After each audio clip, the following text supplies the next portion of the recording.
অনেক কাল আগেকার কথা, একটি জঙ্গলে বসবাস করত সেন নামে একটি সিংহ। সে জঙ্গলের সে রাজা ছিল। সেন নামক সিংহটি যা বলতো সবাই তা মানত।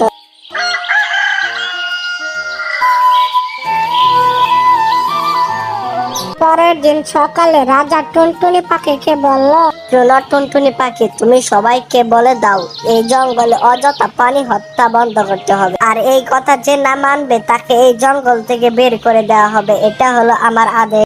আচ্ছা মহারাজ, আমি সবাইকে বলে দেব। রাজার জয় হোক। রাজা মশাই, আমি তাহলে চাই।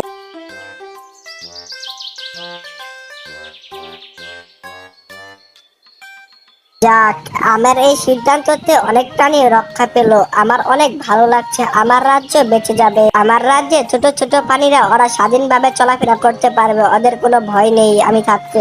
এদিকে টুনটুনি পাখি গেল বাঘের কাছে। বাঘের কাছে যে টুনটুনি পাখিটি বলল, বাঘমামা, রাজা মশাই বলে দিয়েছেন এই রাজ্যে অযথা পানি হত্যা বন্ধ করতে হবে, তাই তোমাকে আমি বলতে এলাম। কি বললি রাজা মশাই? এটা কি নিয়ম বানালো? প্রাণী হত্যা বন্ধ করতে হবে? তাহলে তো আমরা না খেয়ে মারা যাব। রাজা মশাই, এটা কি বিবেক গেলে? এটা কি রকম নিয়ম বার করলো আমাদের জন্য? আমাকে রাজা যা বললো আমি তাই তোমাকে বললাম। আমি এখন যাই, আমার অনেক প্রাণীকে বলতে হবে এই বিষয়ে।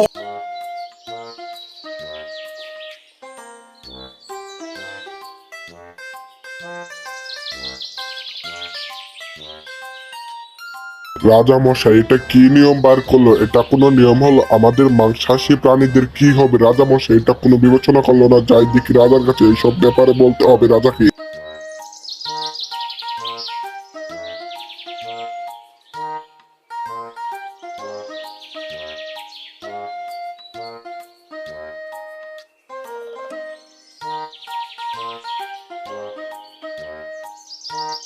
এদিকে টুনটুনি পাখি সব পশু পাখিকে বলতে লাগলো, শোনো সবাই, রাজা মশাই আমাদের জন্য ভালো একটা নিয়ম তৈরি করেছে। এই জঙ্গলে প্রাণী হত্যা করা বন্ধ করতে হবে। রাজা মশাই এটা বলে দিয়েছে। খুব ভালো নিয়ম বের করেছে রাজা মশাই। আমরা তো এরকম রাজাই চাই। কি বলো তোমরা? কি বললে রাজা মশাই? এটা কোনো নিয়ম বার করলো? এটা কোনো নিয়ম হলো? আমাদের মতো মাংসাশী প্রাণীদের কি হবে তোমরাই বলো। আরে না না শিয়াল, রাজা মশাই যে নিয়মটা বার করছে খুব ভাবে চিন্তে বের করেছে। আমি রাজার সাথে একমত। তোমরা কি বলো? আমি মানলাম, রাজা একটা ভালো সিদ্ধান্ত দিয়েছে। আমাদের মতো মাংসাশী প্রাণী যে আছে, বাঘ, ভাল্লুক, আমি আছি, এটা কি হবে?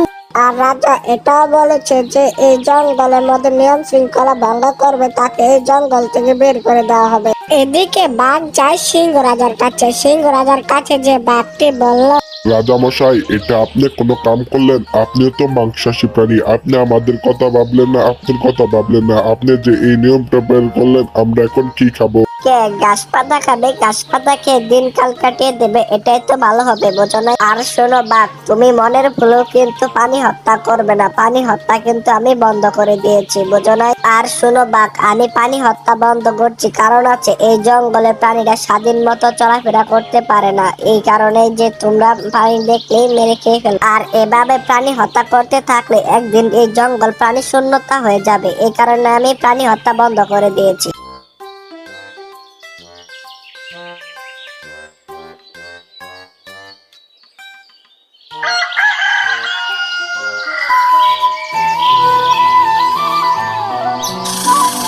পরের দিন সকালে এদিকে শিয়াল আর বাঘের সাথে দেখা হয়। শিয়াল কি বাঘকে বলল, বাঘমামা, এটা কোনো নিয়ম বার করলো রাজা মশাই? এটা কোনো নিয়ম হলো? জঙ্গলের প্রাণী হত্যা বন্ধ করতে হবে। এখন আমরা কি করব তুমিই বলো। আরে শিয়াল পণ্ডিত, আমি তো রাজার কাছে গেছিলাম। রাজা আমার উক্ত আরো অনেকটি কথা শুনিয়ে দিল। এখন আমি কি করব? খুব চিন্তায় আছি। বাঘমামা, আমরা একটা কাজ করি, আমরা কাউকে না জানিয়ে একটা প্রাণী হত্যা করে ফেলি, তাই কেউ জানবো না, বুঝছো? ভাগ্নি, তাহলে শোন, আমি একটা তোরে কথা বলি।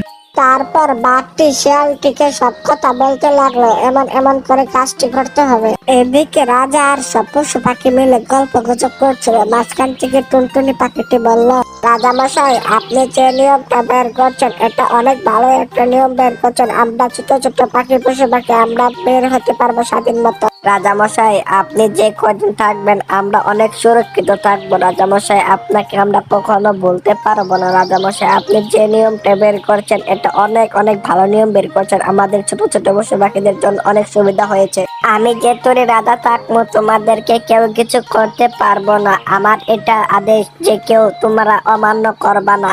রাজা মশাই, বাঘ আর শিয়ালের দা কোনো ভরসা নয়। ওরা যদি আমাদেরকে কোনো ক্ষতি করে সেটা কি হবে? আমার যতটুকু ধারণা ওরা তোমাদেরকে কোনো কিছুই করবে না। যদি করার চেষ্টা করো ওদেরকে আমি তখনই মেরে খেয়ে ফেলবো যদি জানতে পারি। কিছুক্ষণ বাদে ছাগলটি যখন আসছিল বাসার দিকে, হঠাৎ করে দেখে বাঘ আর শিয়াল তার সামনে খাড়িয়ে পড়লো। এই কি, তোমরা আমার পথ আটকাচ্ছ কেন? তোমরা কি জানো না এই জঙ্গলে প্রাণী হত্যা করা নিষেধ? আরে কে বলেছে পানি হত্যা করা নিষেধ? ওই বুড়ো রাজা আগে তোকে দেখে নি, তারপর ওই বুড়ো রাজাকে আমরা দেখবো। শিয়ালের এই কথা শুনে বাঘটি ঝাঁপিয়ে পড়ে ছাগলের ওপর।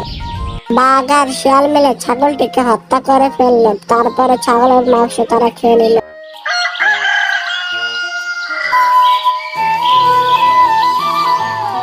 পরের দিন সকালে এসে দেখে টুনটুনি পাখি দেখে যে এসে এখানে রক্ত, তাড়াতাড়ি করে সে সিংহের কাছে যায়।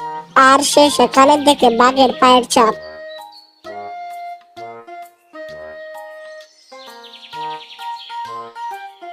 টুনটুনি পাখি যে সিংহকে সমস্ত কথা বলে দিল। বাঘের এত বড় সাহস যে আমার শর্ত অমান্য করে। তাড়াতাড়ি করে টুনটুনি পাখি চলো, ওকে আমরা আজকে উচিত শিক্ষা দেব। সিংহ একটা সিদ্ধান্ত নিল, বাঘ আর শিয়ালকে এই জঙ্গল থেকে চিরদিনের জন্য বের করে দেওয়া হবে। তারপরে বাঘ আর শিয়ালকে চিরদিনের জন্য এই জঙ্গল থেকে বের করে দিল।